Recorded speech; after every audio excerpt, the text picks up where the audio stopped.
Elections ముందు గనక ఏమండి మీకు ఇచ్చింది ఆఫ్టర్ ఆల్ 5,000 మీ మీదనే బతుకుతున్నాడు జగన్మోహన్ రెడ్డి. మీ వల్లనే గెలవాలి అతను. సంక్షేమ పథకాలు మీరే లంచాలు తీసుకోకుండా ఇచ్చారు కాబట్టి గెలవాలి.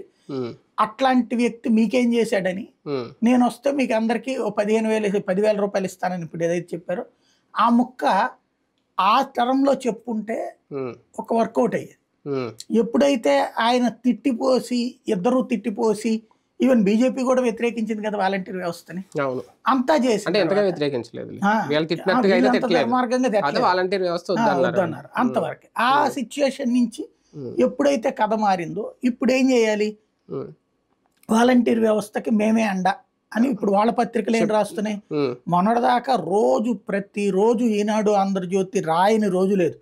వాలంటీర్లు ఎవడో ఎక్కడో ఏదో తప్పుడు పని చేస్తుంటాడు, డబ్బులు అది కూడా కాదు, ఎక్కువగా అమ్మాయి దట్ట అన్నాడు, లేకపోతే అయ్యి అసలు వాళ్ళ క్యారెక్టర్ అసాసినేషన్ బాగా చేశారు. కానీ అవన్నీ వర్కౌట్ కాలేదని తెలిసిన తర్వాత వాలంటీర్ అంటే అదంతా జనంలోకి ఏం వెళ్ళిపోయింది, వీళ్ళు వస్తే వాలంటీర్ వ్యవస్థ రద్దు చేసేస్తారని. సరే వీళ్ళు కూడా ఏమనుకున్నారు, సరే మనం మాట అన్నాం కదా ఏమవుద్దో చూద్దాంలే అనుకున్నారు. దాన్నే జగన్ ఏం చూపించాడు, నిరూపించి చూపెట్టాడు.